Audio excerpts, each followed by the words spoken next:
সুপ্রিয় শ্রোতামণ্ডলী, আসসালামু আলাইকুম। আমি আকিব, মায়াবাই ভৌতিকতার একজন পুরনো একনিষ্ঠ ভক্ত এবং নতুন একজন স্টোরি টেলার। আজকে আমি আপনাদের সবিনয়ে শোনাতে চাই শ্রদ্ধেয় ডক্টর মোহাম্মদ আলমগীর তৈমুরের লেখা প্রাচীন মুদ্রা রহস্য উপন্যাসটি। শুরুতেই লেখক সম্পর্কে কিছু না বললেই নয়। ডক্টর মোহাম্মদ আলমগীর তৈমুরের জন্ম 1966 সালে কুষ্টিয়া শহরের গোল্ডকোটে। পড়ালেখা ও গবেষণা কুষ্টিয়া, ঢাকা, যুক্তরাষ্ট্র ও কানাডায়। বর্তমানে শাহজালাল বিজ্ঞান ও প্রযুক্তি বিশ্ববিদ্যালয়ে ইংরেজি বিভাগে অধ্যাপনা করছেন। ইতিহাসের সাথে অলৌকিকতার মিশেল তার গল্পের গাঁথনির অন্যতম বৈশিষ্ট্য। তো শুরু করা যাক আজকের গল্প, প্রাচীন মুদ্রার প্রথম অংশ।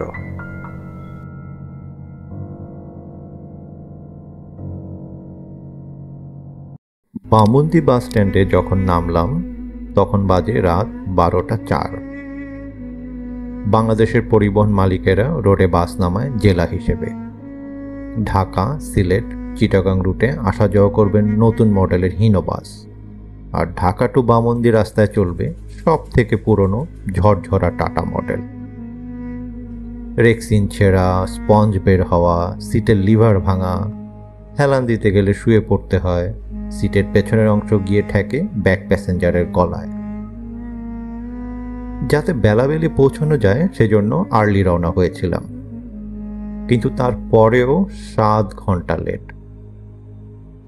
জটিলতা দেখা দিল খালিশাকুন্ডির কাছে মাথা ভাঙা নদী পার হওয়ার পর। বাউট কলেজের 2 ছাত্রের সঙ্গে লোকাল বাস কন্ডাক্টরের ভাড়া নিয়ে ঝামেলা হয়েছে। বাসের ড্রাইভার কলেজের সামনে না থেমে ছাত্রদের নিয়ে গেছে বাস স্ট্যান্ডে। সেখানে তাদেরকে সবার সামনে কান ধরে উঠবস করিয়েছে।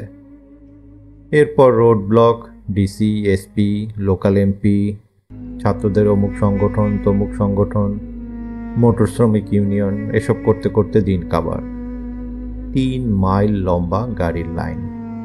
ক্ষুধার্ত শিশু, অসহায় নারী, বিষণ্ণ পুরুষ, হতাশ বৃদ্ধ, জিম্মি জনগণ, বেকার স্বাধীনতা। বাথরুম জটিলতার কথা আর নাই বা বললাম। 100 বছর পুরনো এক রেন্ট্রি গাছের নিচে 3-4টে কালো টিনের দোকান দেখতে পেলাম। ঝাপটাপ ফেলে দোকানদাররা অনেক আগেই বাড়ি চলে গেছে। এখন ওগুলোর সামনে কুকুর শুয়ে আছে। গাছের এক পাশে আঁকাবাঁকা কাঁচা রাস্তা। এখান থেকে আমার হাড়া ভাঙা যাওয়ার কথা। সম্ভবত ওই কাঁচা রাস্তাটাই হাইওয়ে টু হাড়া ভাঙা। বাস স্ট্যান্ডে 2 কুকুর আর আমি ছাড়া অন্য কেউ আছে বলে মনে হচ্ছে না। গরু, ঘোড়া ইত্যাদি অনেক পরের ব্যাপার। হেঁটে যে রওনা হব সে উপায় নেই। এই এলাকায় আমি কোনো দিনও আসিনি, রাস্তা ফাস্তা কিচ্ছু চিনি না। বামুন্দিতে আসার কারণটা বলি। আমি ঢাকা বিশ্ববিদ্যালয়ে ইতিহাসে এমফিল করছি। থিসিসের বিষয় বাংলাদেশের মধ্য পশ্চিম অঞ্চলে নীলকর সাহেবদের উত্থান। লাইব্রেরি কিংবা বাসার ফ্যানের নিচে টেবিল পেতে বসে 20-30টা বই ঘেটে অমুকের এই মত, অমুকের এই ধারণা, এসব লিখে পাতার পর পাতা ভর্তি করা। এখানে সেখানে নিজের মতামত যদি থাকে, অন্যের তথ্য সমর্থন কিংবা অসমর্থন, 10 পাতা লম্বা 6খানেক বইয়ের গ্রন্থপঞ্জি দিয়ে লেখা ইতিহাস, সাহিত্য, এইসব বিষয়ে থিসিস লেখা হয়। ব্যাস, দাঁড়িয়ে গেল থিসিস, হয়ে গেল ডিগ্রি। হাম কিসি সে কাম নেই। আমার জীবনে সহজে কিছু হতে চায় না। খুব ছোটখাটো কাজেও জি তর্ক শীষ করতে হয়। একটা উদাহরণ দেই। 70 দশকে সরকার ভোজ্য দ্রব্যের রেশনিং ব্যবস্থা চালু করেছিল। চাল, গম, তেল রেশন দোকানে গিয়ে রেশন কার্ড দেখিয়ে আনতে হবে। সকাল 8টা থেকে 2টো অবধি স্কুলে করে টিচারের মারধর খেয়ে বাসায় ফিরে খেয়ে দিয়ে একটু রেস্ট নিয়ে বিকালে মাঠে খেলতে যাব। ভোল্টু একদিনের জন্য তার মামার কাছ থেকে 5 নম্বরই অটোমেটিক বল চেয়ে এনেছে, আজকেই মাঠে নামাবে। আমরা অটোমেটিক বল কোনোদিনও খেলিনি। সেকালে বলের ভেতর প্রথমে ব্লাডার পুঁততে হতো, তারপর বলের পেটে জুতোর মতো ফিতে পরিয়ে কোষে বাঁধতে হতো। বল হতো মাঝারি তরমুজ, গোলও না লম্বাও না, এক সাইডে টাল খাওয়া। সোজা কখনোই যাবে না।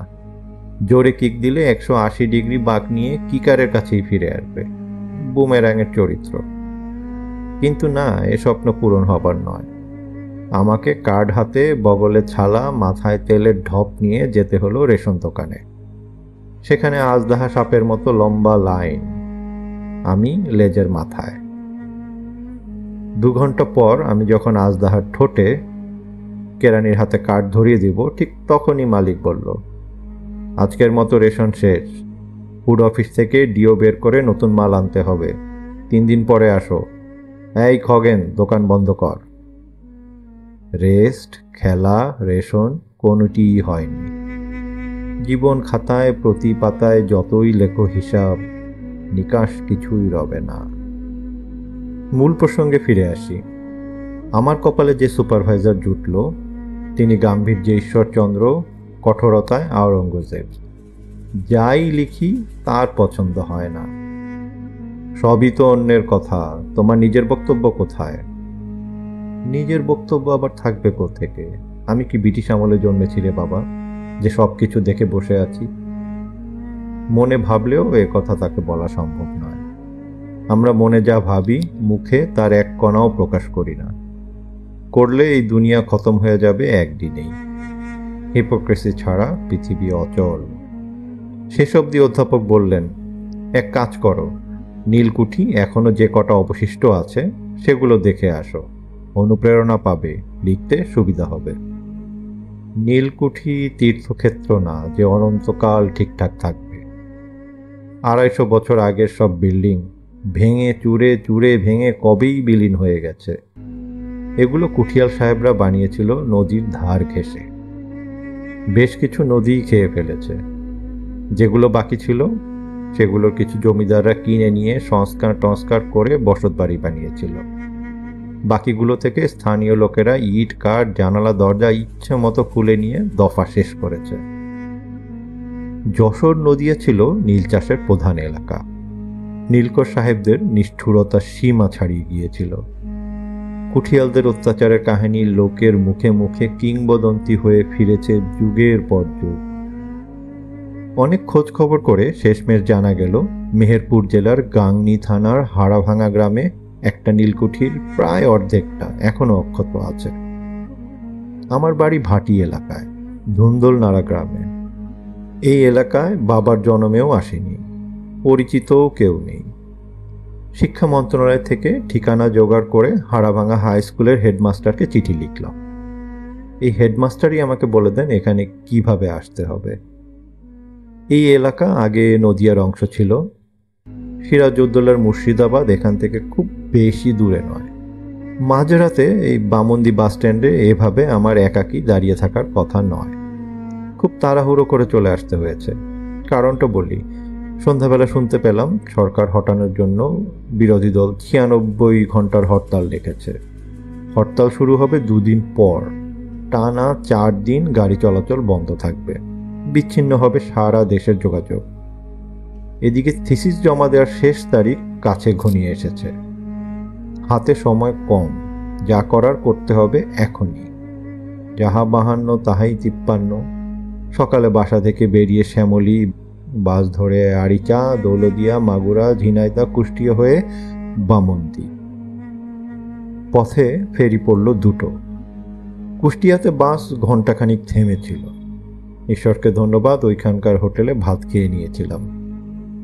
এরা তরকারিতে ঝাল একটু বেশি দেয়, তবে স্বাদ ভালো। হোটেলগুলোও ঝকঝকে তকতকে। তবে সবচেয়ে ভালো এদের চা। জাল দিয়ে করা ঘন দুধ, কড়া লিকার, যৎসামান্য চিনি, ঝকঝকে গরম পানি দিয়ে ধোয়া কাপে পরিবেশন। এর স্বাদ ভোলার নয়। পরিষ্কার পরিচ্ছন্নতা ইমানের অঙ্গ। এরা চা বানানোতে ওই জিনিসটা ভালোই মেনটেন করে। দোকানের সামনে ওই বাঁশের বাখারি দিয়ে বানানো বেঞ্চগুলো থেকে পানি চুইয়ে পড়ছে। কিছুক্ষণ আগে বৃষ্টি হয়েছে এদিকে। আকাশ মেঘলা, আবারও বৃষ্টি চলে আসবে যে কোনো সময়। হঠাৎ অসংখ্য খুরের খটখট আওয়াজ পেলাম। ধীরে ধীরে কাছে এগিয়ে আসতে লাগলো শব্দটা। নিশুতি রাতে খুরের আওয়াজ মনে ভয় ধরিয়ে দিতে ওস্তাদ।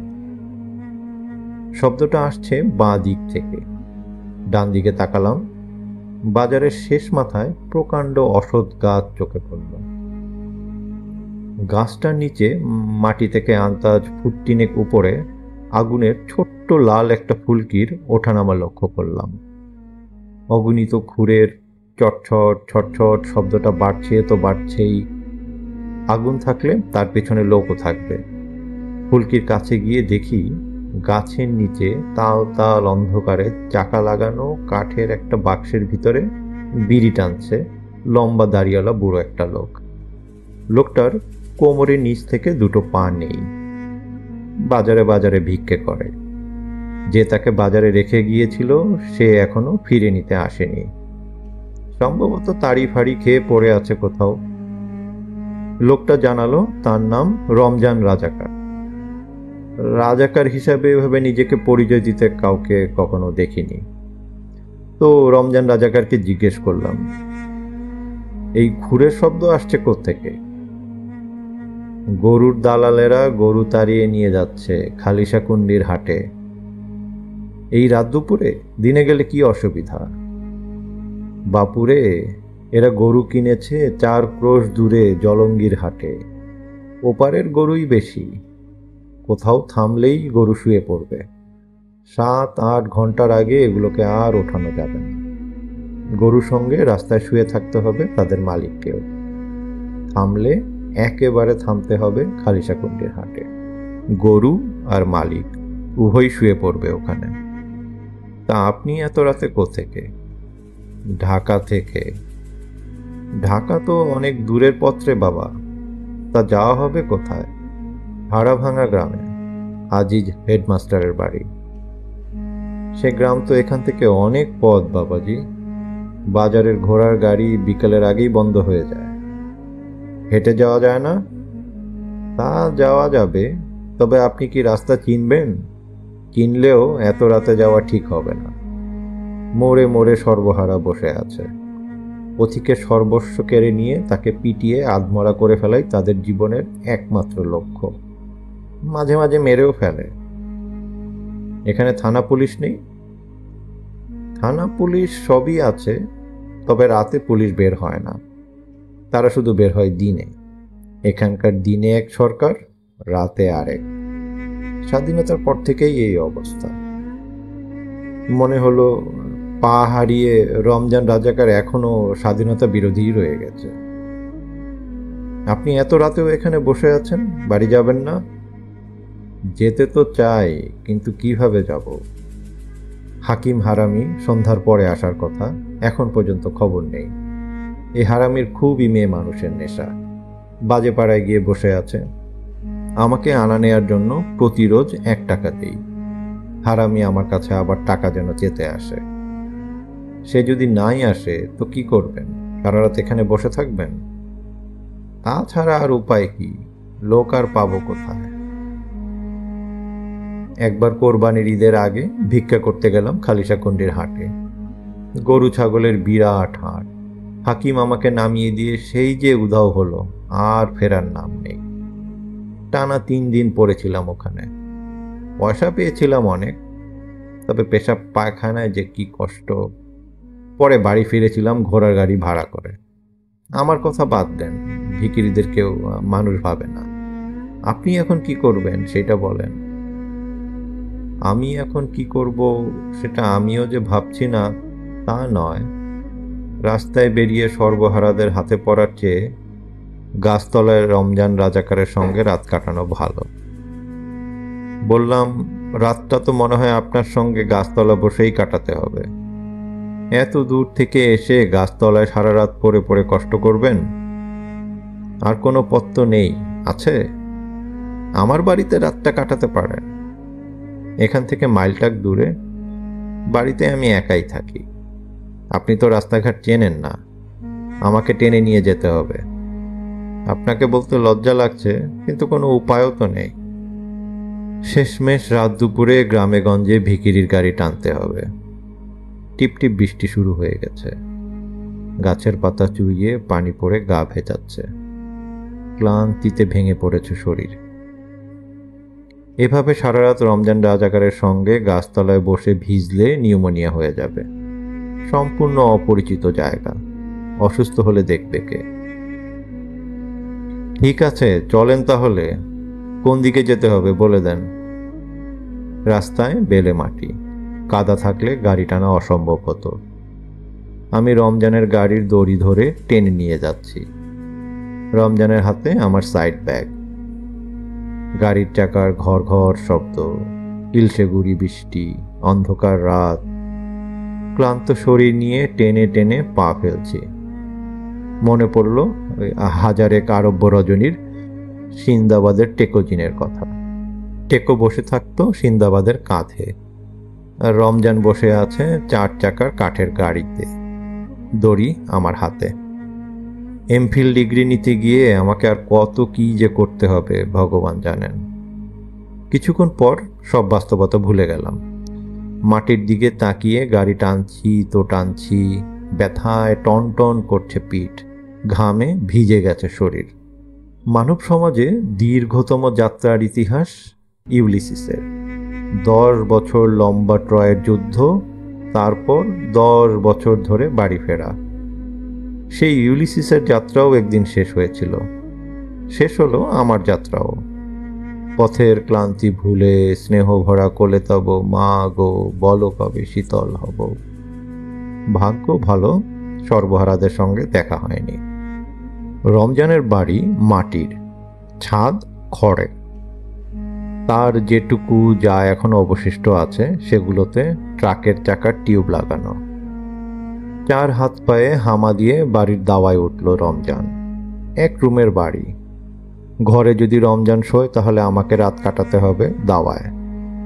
জরাজীর্ণ কাঠের দরজায় লাগানো মানধাত্তা আমলের তালা খুলে ঘরে ঢুকলো রমজান।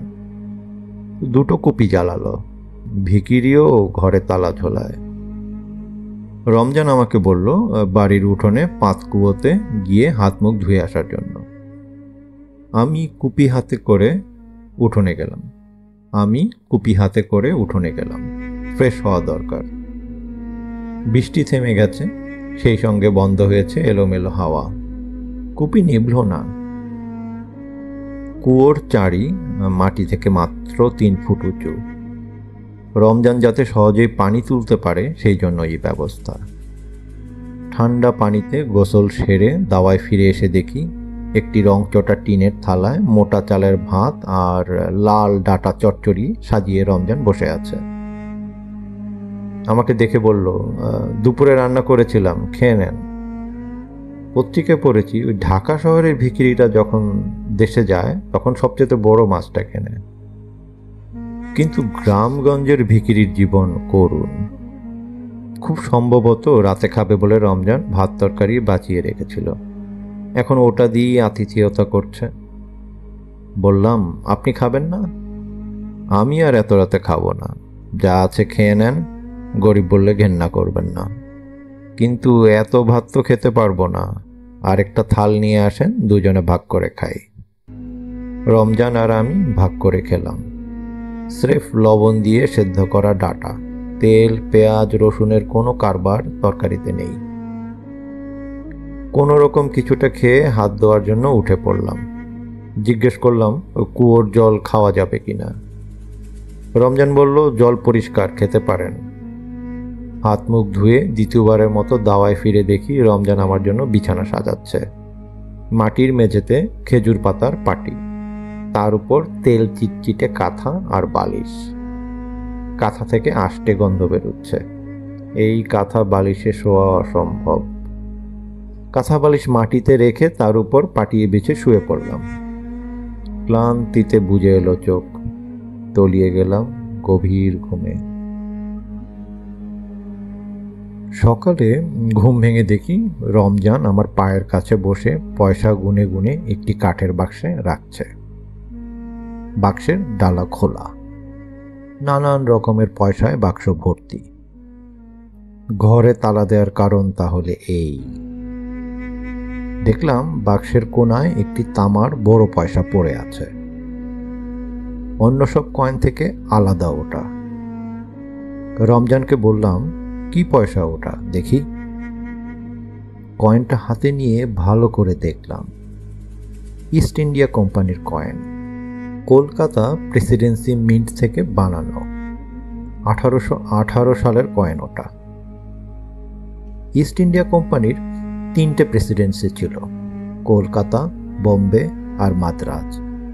এই 3 প্রেসিডেন্সির 3টে মিন্ট থেকে আলাদা আলাদাভাবে কয়েন মিন্ট করা হতো। 1835 সালে কোম্পানির সব প্রেসিডেন্সি একসঙ্গে করে একটা সেন্ট্রাল মিন্ট তৈরি করে ভিন্ন ভিন্ন মিন্টের সব কয়েন বাজার থেকে তুলে ফেলে। যারা প্রাচীন মুদ্রা কালেক্ট করে তাদের কাছে 1818 সালের কলকাতা প্রেসিডেন্সির এই কয়েনের মূল্য অনেক। ভালো সংগ্রাহক পেলে 5 লাখ তো বটেই, 10 লাখেও বিক্রি হতে পারে কয়েনটা।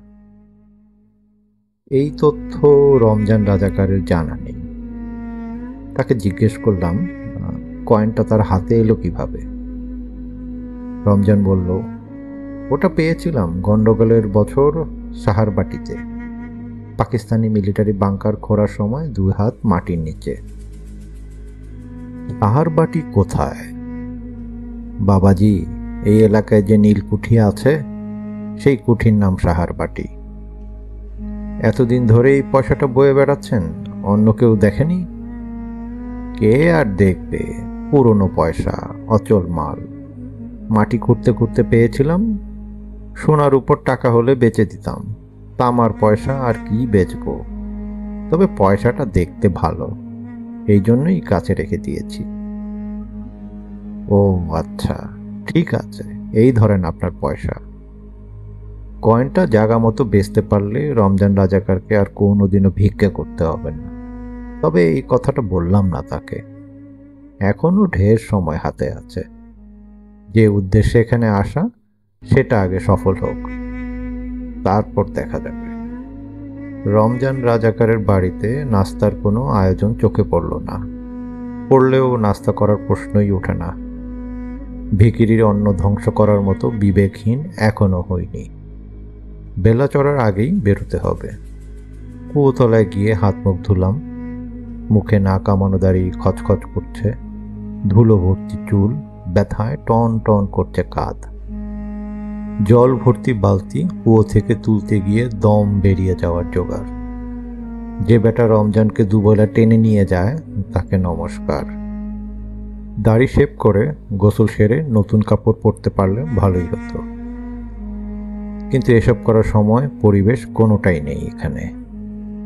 ব্যাগ ট্যাগ গুছিয়ে রমজানের কাছ থেকে বিদায় নিয়ে বেরিয়ে পড়লাম। এক বাটি মুড়ি দিয়েছিল রমজান, খাওয়ার জন্য চাপাচাপি করলো। 2 মুঠো মুখে দিয়ে 1 গ্লাস জল খেয়ে বেরিয়ে পড়লাম। হাই স্কুলে যাওয়ার রাস্তা তার কাছ থেকে ভালোভাবে বুঝে নিয়েছি। তারপরেও যদি সমস্যা হয় যে কাউকে জিজ্ঞেস করে জেনে নেওয়া যাবে। খিদে পেট গুড়গুড় করছে, পথে কোনো বাজার টাজার পড়লে ভালো, না পড়লে খালি পেটে উপোস হয়ে হাঁটতে হবে। চড়চড়ে রোদ উঠেছে, গা কিট কিট করছে ঘামে, চিটচিটে কাদা পথ, তার ভেতরে শুকনো জায়গা দেখে পা ফেলে ফেলে হাঁটছি। রাস্তার দুদিকে ফসলের ক্ষেত, মাঝে মধ্যে এখানে সেখানে 2-4টে কলা গাছ আতা গাছ ঘেরা মাটির বাড়ি চোখে পড়ছে। পিপাসায় মুখ শুকিয়ে সিনাই মরুভূমি, মনে হচ্ছে যে কোনো সময় মাথা ঘুরে পড়ে যাব। সামনেই বাঁক নিয়েছে রাস্তা। বাঁক পার করে চোখে পড়ল বিরাট এক বট গাছের নিচে কয়েকটা টং দোকান। যাক, অবশেষে জিরানোর একটা জায়গা পাওয়া গেল। প্রথম টং দোকানটার সামনে বেঞ্চে ঝপ করে বসে পড়লাম। ঘুঁটের আগুনে কেতলিতে চায়ের জল ফুটছে, তার পাশে সসপ্যানে ঘন লাল দুধের উপর ইয়া মোটা সর পড়েছে। ফুটখানেক উঁচু কাঠের শোকেসের ওপাশে সাদা রঙের হাতাওয়ালা গেঞ্জি পরা দাড়িওয়ালা মাঝবয়সী দোকানদার গামলা থেকে টিনের থালায় ভাত বাড়ছে, তার বাড়ি থেকে পাঠানো দুপুরের খাবার। আমাকে দেখে ভাত বাড়া বন্ধ করলো দোকানদার। কোনো মতে বললাম, 1 গ্লাস জল হবে? কোনো কথা না বলে স্টেইনলেস স্টিলের গ্লাসে পানি ভরে আমার দিকে এগিয়ে দিতে গিয়েও হাতটা সরিয়ে নিল সে। তার দিকে বোকার মতো ফ্যালফ্যাল করে তাকিয়ে থাকলাম। এ আবার কি ধরনের আচরণ? খুব দ্রুত ছোট একটা কাঁসার বাটিতে এক মুঠ কাঁচা মসুরির ডাল ঢেলে তার সঙ্গে মাঝারি সাইজের একটা পেঁয়াজ দিয়ে বলল, বাবাজি, পেঁয়াজটা ছিলে মসুরির ডাল দিয়ে চিবিয়ে খেয়ে ফেলেন। পেঁয়াজ দিয়ে কাঁচা মসুরির ডাল কি কখনো খাওয়ার জিনিস? স্টার হোটেলের কাচ্চি বিরিয়ানি হলেও সেটা এখন খাওয়া সম্ভব নয়। আমার দরকার জল। কিন্তু এই দাড়িওয়ালার সঙ্গে উটকো তর্ক করার অবস্থা আমার নেই। যে দেশে যেই রীতি। পেঁয়াজটা ছিলে কাঁচা মসুরির ডাল দিয়ে খাওয়া শুরু করলাম। কচকচ কড়মড়, স্বাদ খারাপ নয়। কাঁচা মসুরিতে মিষ্টি একটা ভাব আছে, সেই সঙ্গে পেঁয়াজের ঝাঁঝ। সবটুকু ডাল আর পেঁয়াজ খাওয়া হলে আমার হাতে জলের গ্লাসটা ধরিয়ে দিল দোকানদার। ঢক ঢক করে পুরোটা খেয়ে ধাতস্থ হলাম। ইশারায় বললাম আরেক গ্লাস দিতে। দ্বিতীয় গ্লাস খাওয়া হলে দোকানদার রাস্তার উল্টো পাশে একটা টিউবওয়েল দেখিয়ে বললেন, ইচ্ছে হলে ওখান থেকে হাত মুখ ধুয়ে আসতে পারেন। সে আবার ভাত বাড়ায় মন দিয়েছে। কলের জলে হাত মুখ ধুয়ে ফ্রেশ হয়ে ফের বেঞ্চে এসে বসলাম। বেশ তৃপ্তি করে কাঁঠালের বিচি আর কাটোয়া ডাঁটার তরকারি দিয়ে ভাত খাচ্ছে দোকানদার। তার কোনো তাড়াহুড়ো নেই। কিছু মানুষ আছে যাদের কাছে খাওয়া একটা শিল্প, সে তরকারি যাই হোক না কেন। দোকানদার সেই গোত্রের। বেঞ্চে যে একজন মানুষ বসে আছে সেই দিকে তার কোনো নজরই নেই। সে আর ভাতের গামলা ছাড়া পৃথিবীর অন্য কোনো কিছু তার কাছে অস্তিত্বহীন। জাঁ পল সার্ত্রের এক্সিস্টেন্সিয়ালিজম তত্ত্ব শিখতে হলে আসতে হবে এর কাছে। আমি গভীর মনোযোগ দিয়ে তার খাওয়া দেখতে লাগলাম। যদি ঘ্রাণং অর্ধভোজনং হয় তাহলে খাওয়া দেখলেও অর্ধখানং হওয়ার কথা। মারিচমণির যজ্ঞও একসময় শেষ হয়েছিল। শেষ হলো দোকানদারের খাওয়াও। জল টল খেয়ে হাত মুখ ধুয়ে ঢেকুর মেকুর তুলে আমার দিকে তাকালো দোকানদার।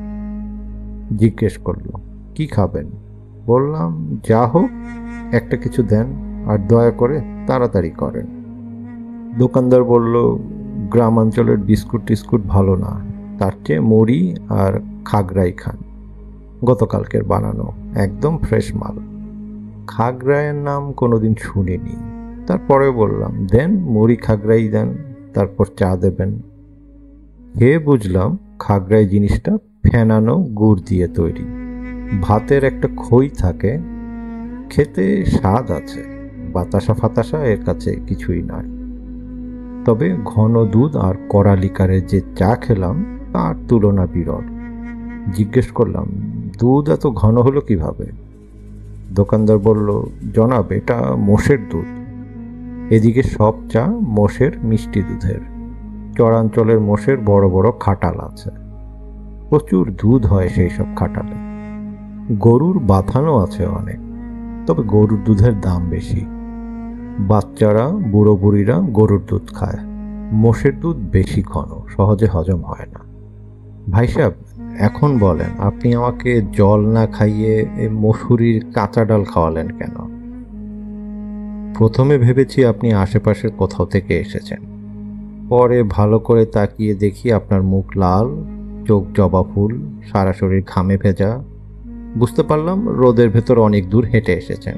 চড়া রোদে অনেক পথ হেঁটে এসে হঠাৎ পানি খেলে দম বন্ধ হয়ে মানুষ মারা যায়। ডাক্তাররা বলে হিট স্ট্রোক। আমি যখন ছোট তখন আমার এক আত্মীয় এভাবে মারা গিয়েছিল। ইয়া বড় জওয়ান, বিশাল বুকের ছাতি। মথুরাপুর থেকে ভর দুপুরে টানা 4 ক্রোশ হেঁটে এসে এক জগ পানি খেয়ে সেই যে মাটিতে পড়ল, আর উঠল না। রোদে হেঁটে এসে পেঁয়াজ আর মসুরির কাঁচা ডাল খাওয়া এ এলাকায় বহুদিনের রীতি। এতে হিট স্ট্রোকের ভয় থাকে না।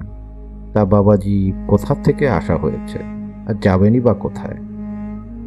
আসছি ঢাকা থেকে, যাব হাড়াভাঙা হাই স্কুলের হেডমাস্টারের বাসায়। হাড়াভাঙা এখান থেকে বেশি দূরে না, ওই দেখেন রাস্তাটা সামনে দুভাগ হয়ে গেছে। সোজা না গিয়ে ডানের রাস্তাটা ধরবেন, খুব বেশি হলে ঘন্টাখানেক লাগতে পারে।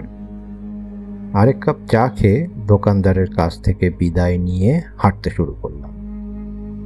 ডানে মোড় নিয়ে মিনিট 15 হাঁটার পর রাস্তার বামে বট, সুপুরি আর নারকেল গাছে ঘেরা উঁচু টিভির মতো একটা জায়গা চোখে পড়ল। আদ্যিকালের শিব মন্দির, খাড়া চূড়ো ভেঙে গেছে। আগে হয়তো মন্দিরটার মূল দালান অনেক উঁচু ছিল, এখন অর্ধেকটা বসে গেছে মাটির ভেতর। খসে পড়েছে ছোট ছোট ইট। জানালা দরজার জায়গাগুলোতে বড় বড় খোদল। গাছ আর লতাপাতার ফাঁকে টেরাকোটার গায়ে খোদাই করা জটিল সব নকশার মূর্তি। জায়গাটা নীরব, গাছের পাতা পড়লেও মনে হয় শোনা যাবে। এই মন্দিরে পুজো হয় না কত শত বছর কে জানে। জায়গাটা এখনো অক্ষত আছে। এসব প্রাচীন মন্দির যেখানেই আছে সেখানেই দেখেছি একটা থম ধরা পরিবেশ। এর কাছাকাছি এলেই গায়ের ভেতর শিরশির করে, ধকধক করে বুক, ভারী হয়ে আসে পা, মনে হয় এক ছুটে পালিয়ে যায়। কিন্তু তারপরেও যেতে ইচ্ছে করে না। কি এক অমোঘ আকর্ষণের কাছে টানে এগুলো। গ্রামের লোকেরা মুসলমান হলেও প্রাচীন হিন্দু মন্দিরগুলো এড়িয়ে চলে। একান্ত বাধ্য না হলে মন্দিরগুলোর কাছে ঘেঁষতে চায় না তারা। মন্দির পেছনে ফেলে হাঁটতে লাগলাম। রোদ কিছুটা পড়ে এসেছে। ডান দিকে চোখে পড়ল একটা মরা নদী। জল টল কিছু নেই, বিরাট খাদের মতো উপত্যকা। সম্ভবত মাথাভাঙা নদীর প্রাচীন কোনো শাখা। কে জানে কি নাম ছিল নদীটার। নীলকর সাহেবরা কলকাতায় নীল চালান দিত মাথাভাঙা নদী দিয়ে। তখন এখানে নীল বোঝাই বড় বড় বজরা চলত।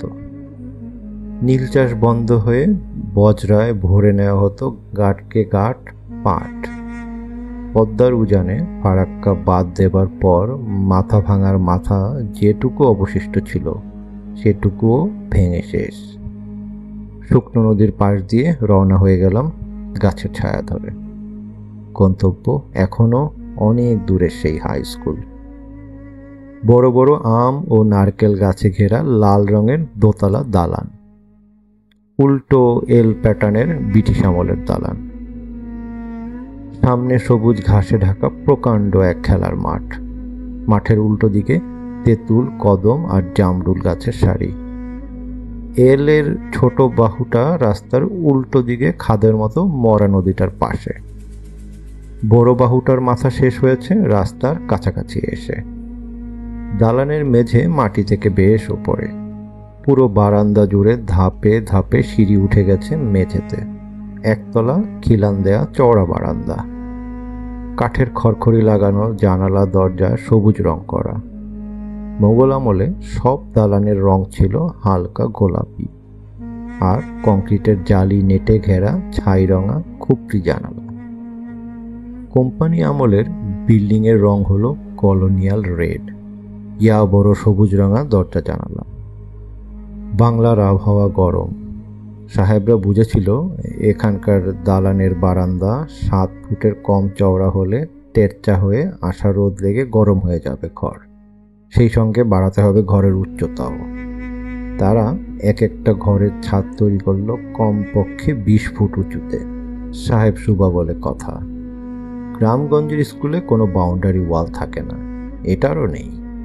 তারপরেও দেখলে চোখ জুড়িয়ে যায়। এটাই হাড়াভাঙা হাই স্কুল। এত সুন্দর একটা স্কুলের নাম হাড়াভাঙা। হরতালের কারণে বোধহয় স্কুল বন্ধ। সারি সারি দরজায় তালা ঝুলছে, টানা বারান্দায় বাতাসের সনসন শব্দ। স্কুলের সামনে দিয়ে হেঁটে এল এর ভাঁজের কাছে এলাম। ধরে নিয়েছিলাম হেডমাস্টারের অফিস ওই এল শেপের ছোট বাহুটার কাছে হবে। হরতালের সময় স্কুল বন্ধ থাকলেও অফিস খোলা থাকার কথা, কিন্তু না। হেডমাস্টারের কামরা, স্কুলের অফিস, টিচার্স কমন রুম সব তালা মারা। কি আশায় বাজি খেলা ঘর। দারোয়ান টারোয়ানও চোখে পড়ল না। সাইড ব্যাগটা পাশে রেখে সিঁড়ির সবচেয়ে উপরের ধাপটাতে বসে পড়লাম। এখন কি করব? মাঠের উল্টো পাশের জামরুল গাছটার দিকে চেয়ে সেইটাই ভাবছি। হঠাৎ থপ থপ শব্দ শুনে ঘাড় ঘুরিয়ে পেছনে তাকালাম। খালি পায়ে লুঙ্গি পরা এক মাঝ বয়সী লোক এগিয়ে আসছে। মুখে খোঁচা খোঁচা দাড়ি, বাবরি চুল, হাতে পাকা বাঁশের লাঠি, গায়ে বড় বড় পেতলের বোতামওয়ালা হাফ হাতা খাকি জামা। প্রায় শূন্য থেকে উদয় হয়েছে স্কুলের দারোয়ান। আমি তাড়াতাড়ি বললাম, আমার নাম শরৎ সন্ন্যাল, ঢাকা থেকে আসছি। হেডমাস্টার আজিজ সাহেবের সঙ্গে দেখা করতে চাই। আজ স্কুল বন্ধ, স্যাররা কেউ আসেননি। ও আচ্ছা, হেড স্যারের সাথে কিভাবে দেখা করা যায় তাহলে বলতে পারেন? আমি আসব, তাকে জানানো হয়েছে। স্যারের বাড়িতে যান, বেশি দূরে না। কিন্তু বাড়ি তো চিনি না, কাউকে সঙ্গে দিতে পারবেন? ডিউটির সময় স্কুলের বাইরে যাওয়া নিষেধ আছে। একটু সবুর করেন, ছেলেরা মাঠে বল খেলতে আসলে একজনকে সঙ্গে দিয়ে দিব। আচ্ছা, অপেক্ষা করি তাহলে। থপ থপ করতে করতে চলে গেল দারোয়ান। আমি স্কুলের দেয়াল বারান্দা দেখতে লাগলাম। হঠাৎ খেয়াল হলো ডান দিকে সিঁড়ির মাঝামাঝি ফুট দুয়েক জায়গা কাটা, ওইখানে কোনো সিঁড়ি নেই। আবার সিঁড়ি শুরু হয়েছে 2 ফুট চওড়া গ্যাপটা বাদ দিয়ে। পুরনো সব দালানেই কর্নার স্টোন থাকে, যাকে সোজা বাংলায় বলে ভিত্তিপ্রস্তর। দালানের ইতিহাস জানতে হলে এর কোনো জুড়ি নেই। কাছে গিয়ে ভালো করে দেখলাম, সিমেন্টের ভেতর গাঁথা 2 বাই 2 পাথরের ছাঁচা পড়া পাটায় ইংরেজিতে লেখা, in memory of his Excellency JP. Grant, lieutenant governor of India, 1860। এই গণ্ডগ্রামে ভারতের দোর্দণ্ড প্রতাপ ছোটলাট গ্র্যান্ট সাহেব এলেন কিভাবে, সে এক রহস্য। আর এলেই বাকি, এত বড় দালান এই অজপাড়া গায়ে তৈরি করবেনই বা কেন? শরৎবাবু, নিজের নাম শুনে চমকে পেছন ফিরে তাকালাম। বছর 10 বয়সের কালো লিকলিকে এক ছেলেকে নিয়ে দারোয়ান দাঁড়িয়ে আছে। এই লোকের অভ্যাস হলো পেছন থেকে মানুষকে ডেকে চমকে দেওয়া। এই ছেলে আপনাকে হেড স্যারের বাসায় পৌঁছে দেবে। এই কদমা, বাবুকে সঙ্গে করে নিয়ে যা। স্যারের বাসায় পৌঁছে দিয়ে তারপর কোথায় যেতে চাস যাবি। এই অঞ্চলে খাগড়ায়ের মতো কদমাও এক ধরনের মিষ্টি। এই ছেলের আসল নাম কদমা নয়, অন্য কিছু। ছেলেটার দিকে তাকালাম। কাদা মাখা খালি পা, সেকেন্ড হ্যান্ড ফুল প্যান্ট কেটে বানানো বোতাম ছেঁড়া নোংরা হাফ প্যান্ট, কাকের বাসার মতো মাথার চুল। চেহারা দেখলে মনে হয় এ ছেলে কোনোদিনও পেট ভরে খেতে পায়নি। দারোয়ান সম্ভবত একে জোর করে ধরে নিয়ে এসেছে। দারোয়ানের হাতে 10টা টাকা দিয়ে ধন্যবাদ জানিয়ে কদমাকে নিয়ে রওনা হলাম। মনে হলো ছেলেটার সঙ্গে 2-4টে কথা বলি। তাকে জিজ্ঞেস করলাম, তোমার ভালো নামটা কি বলো তো বাবা? আমার ভালো নাম কদম রসুল। বাহ, সুন্দর নাম। তুমি কি পড়ালেখা করো? জি না, আগে লেখাপড়া করতাম, 2 বছর হলো করি না। লেখাপড়া ছাড়লে কেন? পড়লে ভালো হতো না? কদম চুপ করে থাকলো। সে আর কথা বলতে চায় না। এ বোধহয় মানুষের সঙ্গে খুব একটা মেশে টেশে না। একে দিয়ে কথা বলাতে হলে এর সঙ্গে ভালো আচরণ করতে হবে। কিছু দূর যাওয়ার পর সামনে একটা হাট পড়ল। হাটের সঙ্গে চায়ের দোকান থাকবেই। কদমকে নিয়ে চায়ের দোকানে বসলাম। কদমের জন্য জিলিপি, সিঙ্গারা আর নিজের জন্য চায়ের অর্ডার দিলাম। এখানকার চা অতি উত্তম। আমার নেশা ধরে গেছে, মনে হচ্ছে শুধু চা খেয়েই বেঁচে থাকতে পারবো। কদম 3টে জিলিপি আর 2টো সিঙ্গারা খেয়ে ফেলল। দোকানদারকে বললাম, ওকে আরও 3টে জিলিপি দেন। খাওয়া শেষ করে 2 গ্লাস জল খেলো কদম। তাকে জিজ্ঞেস করলাম, চা খাবে? কদম মাথা ঝাঁকিয়ে বলল, না না না। বললাম, খাও না 1 কাপ চা, ভালো লাগবে। এই যে দোকানদার ভাই, দুধ চিনি বেশি দিয়ে কদমকে 1 কাপ চা দেন তো। চায়ের দোকান থেকে বেরিয়ে চুপচাপ হাঁটলাম কিছুক্ষণ। তারপর কদমকে জিজ্ঞেস করলাম, লেখাপড়া বন্ধ করলে কেন? তা তো বললে না। নাস্তা টাস্তা খেয়ে সে এখন অনেক সহজ হয়েছে। কদম যা বলল তার সারমর্ম হলো, 2 বছর আগে তার বাবাকে পুলিশ ধরে নিয়ে যায়, সেই থেকে জেলে আছে বাবা। কদম আর তার মা একসঙ্গে ছিল কিছুদিন, তারপর শুরু হলো অভাব, খাওয়াই জোটে না। স্কুলের দারোয়ান একলা থাকে, কদমের মাকে সে নিয়ে গেল তার কাছে। কদম থেকে গেল পৈতৃক ভিটায়। মাঝে মাঝে মায়ের কাছে গেলে খেতে পায়, তবে ঘন ঘন যাওয়া মানা। হাটে বাজারে ঘোরাঘুরি করলে একবেলা দুবেলা খাওয়া জোটে। বাবাকে পুলিশে ধরার আগে ক্লাস 2তে পড়তো। 2 বছর হলো পড়াশোনা শিখে উঠেছে। জিজ্ঞেস করলাম, এই 2 বছর বাবার সঙ্গে দেখা হয়নি একবারও? জেলে গেলেই তো দেখা হতো। আব্বা আছে কুষ্টিয়া জেলে।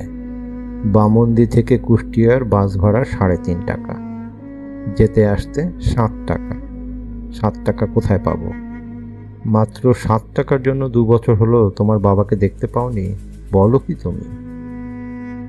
চুপ করে থাকলো কদম। ছোট্ট একটা শিশু 2 বছর হলো তার বাবাকে দেখেনি শুধুমাত্র 7টি টাকার জন্য। হে ভগবান, কোন রাষ্ট্রে বাস করি আমরা? কদম, জি। একা একা বাড়িতে থাকতে তোমার ভয় করে না? প্রথম প্রথম ভয় করত। হাটে এসে দোকানের সামনে শুয়ে থাকতাম। যখন শীত এসে গেল তখন ঠান্ডায় রাতের বেলা হাটে ঘুমাতে পারতাম না। বাড়িতে ঘরের ভেতর কাঁথা কম্বল গায়ে দিয়ে শুতে হতো। শীত ভয় মানে না। গরমের সময় এলে তখন কি করো? আবার ভয় পাও? গরমের সময় একা থাকতে এখন আর ভয় করে না, তবে রাতে ঘর থেকে বেরোতে ভয় লাগে। আমাদের বাড়ির আশেপাশে সাপের আনাগোনা বেশি। বর্ষাকালে খাওয়া দাওয়ার অসুবিধা হয় না? খুবই অসুবিধা হয়। এই হাটের দোকানগুলো বৃষ্টির দিনে খোলে না, তখন যেতে হয় বামন্দির বাজারে।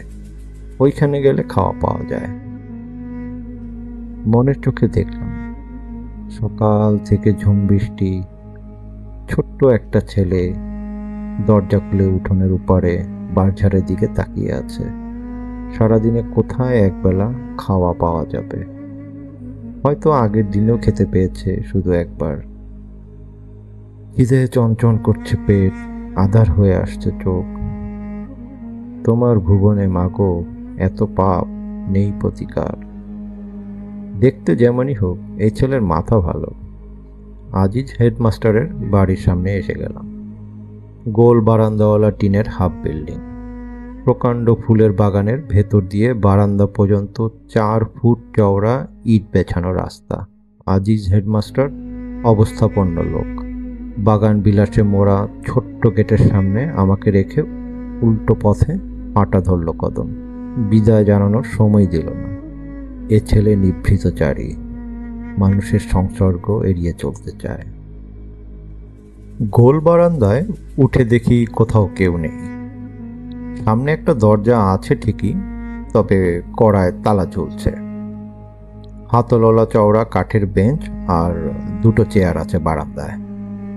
সাইড ব্যাগটা পাশে রেখে পা ছড়িয়ে বসে পড়লাম বেঞ্চে। দেখা যাক কেউ আসে কিনা। সব অপেক্ষারই শেষ আছে।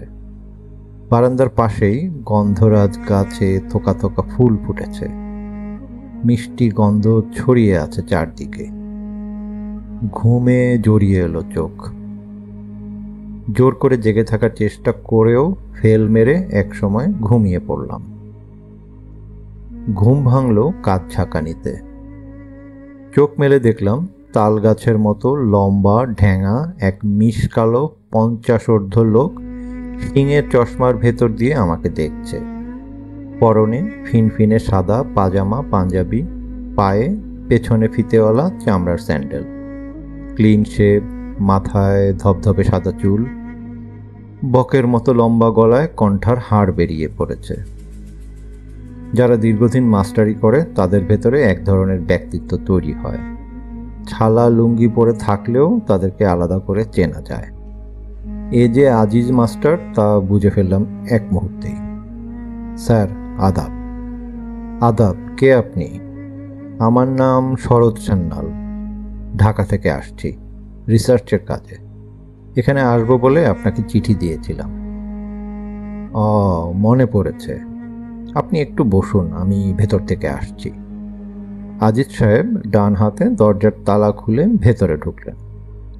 তার বাঁ হাতে ঝুলছে কানকোয়ে কলা গাছের সুতলিতে বাঁধা 3 পোয়া ওজনের ইলিশ মাছ। আবার অপেক্ষা। জীবনের অর্ধেক যদি ঘুম হয়, তাহলে বাকি অর্ধেকের বেশিরভাগটাই অপেক্ষা। চাকরির অপেক্ষা, বিয়ের অপেক্ষা, 9 মাস ধরে সন্তান জন্মের অপেক্ষা, সন্তানের বড় হওয়ার অপেক্ষা, তারপর মৃত্যুর অপেক্ষা, মৃত্যুর পর স্বর্গ কিংবা নরকে যাওয়ার অপেক্ষা। সরি, আপনাকে বসিয়ে রাখলাম। অনেকক্ষণ হলো এসেছেন মনে হয়। আমি গিয়েছিলাম হাটে। আমার স্ত্রী ছেলে মেয়েদের নিয়ে গেছেন তার ভাইয়ের ওখানে। বাড়ি একদম খালি। যা হোক, এই হরতালের ভেতর এলেন কিভাবে? আগে রওনা দিয়েছি গতকাল, পৌঁছাতে 2 দিন লেগে গেল। তারপরেও বলতে হয় পৌঁছানো তো গেছে। আপনি সাহারবাটি নীলকুঠি দেখতে চান, তাই তো? আজ বেলা পড়ে গেছে। কালকে সকালেই লোক দিয়ে আপনাকে কুঠিতে পাঠানোর ব্যবস্থা করা হবে। হাত মুখ ধুয়ে রেস্ট নেন, চাইলে গোসলও করতে পারেন। সন্ধ্যের পর কথা বলবো। আমি মুক্তারকে পাঠিয়ে দিচ্ছি, সে আপনাকে ঘর দেখিয়ে দেবে। খাটো লুঙ্গি আর স্যান্ডো গেঞ্জি পরা, টাক মাথা মুক্তারের পেছন পেছন বাড়ির ভেতর ঢুকলাম। প্রকাণ্ড উঠোনের এখানে সেখানে 7টি গোলা, 3 দিক ঘিরে সারি সারি ঘর। ঘরগুলোর পেছনে আকাশ ছোঁয়া আম কাঁঠালের গাছ। একপাশে 4 দিক শান করা প্রকাণ্ড ইদারা। আমাকে থাকতে দেয়া হলো ইদারার কাছাকাছি একটা ঘরে। জানালা খুলতেই চোখে পড়ল বাইরের দিকে ফুলের বাগান, তারপর রাস্তা। মুক্তার সাবান গামছা নিয়ে এসে জিজ্ঞেস করলো চানের পানি তুলে দেবে কিনা। বললাম ঠিক আছে, পানি রেডি করো, আমি আসছি। চান টান করে ঘরে এসে দেখি মুক্তার টেবিলের উপর চা, মুড়ি, মুরগি আর 1 গ্লাস জল রেখে গেছে। চা আর জল খেয়ে শুয়ে পড়লাম। ঘন্টা 2 না ঘুমোলে আর চলছে না।